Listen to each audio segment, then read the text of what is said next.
بقرآنه الحكيم وهو أصدق الصادقين وقوله الحق. بسم الله الرحمن الرحيم. إياك نعبد وإياك نستعين. اللهم صل على محمد وآل محمد.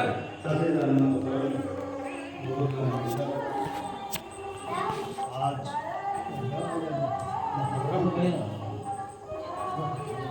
پہلی تاریخ ہو گئی ہے. سن 1446 ہجری عربی مہینوں کے لحاظ سے آج نئے سال کا پہلا دن ہے. یہ محرم، یہ عزاداری ہماری پہچان ہے. انسان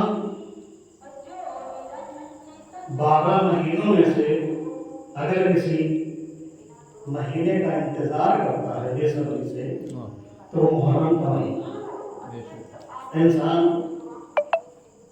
عید کا انتظار نہیں کرتا ہے. انسان بقرعید کا انتظار نہیں کرتا ہے. انسان رجب کا انتظار نہیں کرتا ہے. انسان ماہ شعبان کا انتظار نہیں کرتا ہے. اگر بالخصوص شیعہ کسی مہینے کا انتظار کرتا ہے تو وہ کون سا مہینہ ہے؟ محرم کا مہینہ. کیوں؟ شیعوں کی پہچان عزاداری ہے.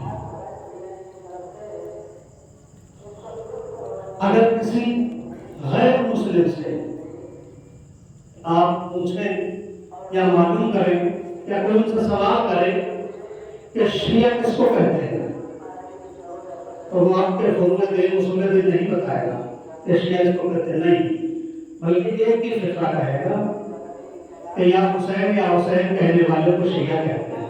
صلی اللہ علیہ وسلم. اللهم صل على محمد وآل محمد. اور ہر شیعہ کا یہی عقیدہ ہے کہ اس مجلس میں صرف ہم نہیں آتے ہیں بلکہ اس فرش عزا پر مقدس ہستیاں تشریف لاتی ہیں.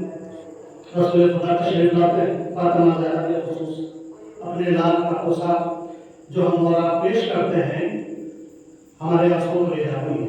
چھوٹا سا چھوٹا مولوی یہی کہے گا. آپ اتنا جانتے ہیں کہ فرش عزا پر مقدس ہستیاں تشریف لاتی ہیں. جب ہمیں اس بات کا یقین ہے کہ فرش عزا پر مقدس ہستیاں تشریف لاتی ہیں تو ہمارا وظیفہ کیا ہوتا ہے کہ ہم بھی فرش عزا پر ایسے تشریف لائیں کہ جس سے ہماری کوئی بھی گستاخی، ہمارا کوئی بھی فعل جو انہیں ناگوار نہ گزرے. مثال کے طور پر ابھی ہمارے یہاں یا آپ کے یہاں ابھی ہم آپ کے جاجی صاحب گھر پہ بیٹھے ہوئے تھے. یہ پوری کوشش یہی کر رہے تھے کہ مولانا کو کوئی تکلیف نہ ہو. اتفاق سے لائٹ کا مسئلہ پیش آیا تو مولانا جاجی صاحب پریشان ہو گئے کہ مولانا کو تکلیف نہ ہو جائے. اسی طریقے سے اگر کسی گھر پہ مہمان آ جاتا ہے تو وہ یہی کوشش کرتا ہے کہ مہمان کے سامنے ایسی کوئی بات نہ کہیں جو اسے ناگوار گزرے. عام مہمان کی بات یہ ہو گئی. جس طریقے سے مہمان کا رتبہ بڑھتا نظر آئے گا نا شخصیت کے اعتبار سے، غریب امیر چھوٹا بڑا، تو ویسے ہی انسان اس کی میزبانی کرے گا اور حتی الامکان کوشش یہی کرے گا کہ مہمان کو کوئی تکلیف نہ ہو اور ہم کوئی ایسی چیز، ایسا فعل انجام نہ دیں جس سے اسے ناگوار گزرے اور وہ ہمارے اس فعل سے ناراض ہو جائے. تو جس فرش عزا پر ہم تشریف لاتے ہیں، جو مقدس ہستیاں تشریف لاتی ہیں، وہ ہماری کیا ہوئی؟ مہمان ہوئی. ہم ان کے میزبان ہوئے. تو ہمیں بھی یہی چاہیے کہ فرش عزا پر ایسے تشریف لائیں انہیں ہماری کوئی بھی حرکت، کوئی بھی فعل جو ہمیں معلوم ہے ہمارے اندر کیا خامیاں ہیں، کیا ایسی حرکتیں ہیں جو ہمیں پتا ہے شاید وہ آل محمد کو ناگوار گزرے، تو لہذا ہم اسے پرہیز کریں۔ یہ فرش عطا ہے جس سے ہماری پہچان ہے اور ہمیں پتا بھی ہے وہ شخصیت تشریف لاتی ہے، تو لہذا ایسے آئے فرش عطا پر جیسے فرش عطا پر آنے کا حق ہے۔ کیوں؟ اس فرش عطا سے لوگ مسلمان نہیں ہوتے۔ امام حسین کا غم کیا ہے؟ فرش عطا پر آنے کے لیے انسان خاص طور سے کتابوں میں پڑھا ہے کہ باوضو ہو کر آنا چاہیے، جھوٹ نہیں بولنا چاہیے۔ اگر یہاں سے اٹھنے کے بعد آپ پھر وہی کام انجام دیں گے تو پھر فرش عطا پر آنے کا فائدہ کیا ہے؟ یہ رہی پہلی بات۔ اور دوسری بات یہ ہے وہ وقت گزر گیا ہے، لیکن انشاءاللہ اگلے سال جب محرم کا چاند دیکھیں گے تو حتماً انجام دیں گے۔ ہمارے سید ابن طاؤس سید ہیں، وہ اپنی کتاب جیسے ہماری کتاب مفاد الجنان ہے اسی طریقے سے ان کی کتاب ہے افضال الاعمال، جس میں وہ ارشاد فرماتے ہیں مثال کے طور پر جب ہم فرش عطا پر آتے ہیں تو کم سے کم اس پہ اپنا محاسبہ کرنا چاہیے کہ ہم نے کتنی نیکیاں انجام دی، کتنی برائیاں انجام دی، ہم سے ناراض کون ہوا، ہم سے خوش کون ہوا، خاندان کے اختلاف ختم ہوئے یا نہیں ختم ہوئے۔ اس فرش عطا سے یہ چیزیں لے جانا چاہیے۔ تو سید ابن طاؤس کہتے ہیں کہ اگر انسان، کیونکہ یہ بخشش کا ذریعہ ہے، یہاں سے ہماری دعائیں بھی قبول ہوتے ہیں لیکن صدق دل کے ساتھ اگر مانی جائے، یہاں سے اپنے اندر تبدیلی لے کر آئیں، تو انسان جو گنہگار ہے وہ یہ نہ سوچے کہ ہمارے جانے سے کیا فائدہ، نہیں، ایسا بالکل نہیں، اس کا بھی طریقہ ہے۔ سید ابن طاؤس اپنی کتاب اخبار الاعمال میں لکھتے ہیں کہ اللہ نے 2 رکعت نماز جو ہے بنائی ہے، طریقے اس کے 3 طریقے سے کس طریقے سے پڑھی جائیں گی۔ مثال کے طور پر پہلی انہوں نے جو طریقہ بتایا ہے، پہلا طریقہ تو وہ یہ ہے کہ سورج چاند رات کی رات میں جب محرم کا چاند دیکھے تو سب سے پہلے 2 رکعت نماز پڑھے۔ پہلا طریقہ انہوں نے بتایا کہ سورہ الحمد کے بعد سے بالکل صبح کی طریقے سے جیسے ہم اور آپ نماز فجر انجام دیتے ہیں، پڑھتے ہیں، بالکل اسی طریقے سے اس نماز کو پڑھے۔ دوسرا طریقہ ذرا سخت ہے کہ پہلی رکعت میں سورہ الحمد کے بعد سورہ انعام، پھر دوسری رکعت میں سورہ الحمد کے بعد سورہ یاسین، شاید کسی کو یاد ہوگا سورہ انعام، تو یہ سخت ہے۔ پھر انہوں نے تیسرا طریقہ بتایا جو بہت ہی آسان طریقہ ہے، آسان ترین طریقہ جو ہے وہ یہ، وہ کہتے ہیں کہ انسان اگر شب یعنی پہلی محرم میں اس طریقے سے نماز کو پڑھے گا تو اس کے سارے گناہ معاف کر دیے جائیں گے۔ وہ تیسرا طریقہ یہ ہے کہ انسان پہلی رکعت میں سورہ الحمد کے بعد 11 مرتبہ سورہ اخلاص پڑھے۔ اخلاص یعنی جانتے ہیں آپ کو نہیں جانتے؟ قل هو الله احد الله الصمد لم يلد ولم يولد ولم يكن له كفوا احد، یہ سورہ پڑھے۔ اسی طریقے سے دوسری رکعت ہے، اس میں بھی پہلی رکعت میں سورہ الحمد اور اسی طریقے سے 11 مرتبہ سورہ توبہ پڑھے گا۔ تو وہ فرماتے ہیں کہ اگر انسان گناہ معافی ہوں گے، وہ آگے لکھتے ہیں کہ اگر انسان اس نماز کو پڑھے گا تو وہ حادثوں کی موت سے پورا سال بچا رہے گا۔ حادثہ یعنی ایکسیڈنٹ، اس کی موت ایکسیڈنٹ سے پورا سال تک نہیں ہو سکتی، آگ میں جلنے کی وجہ سے نہیں مرے گا، پانی میں ڈوبنے کی وجہ سے نہیں مرے گا۔ اور آخر میں فرماتے ہیں کہ اگر وہ جس رات میں چاند رات میں اس نماز کو پڑھتا ہے اور پڑھنے کے بعد اگر وہ مر جاتا ہے نا تو سیدھا وہ جنت میں جائے گا۔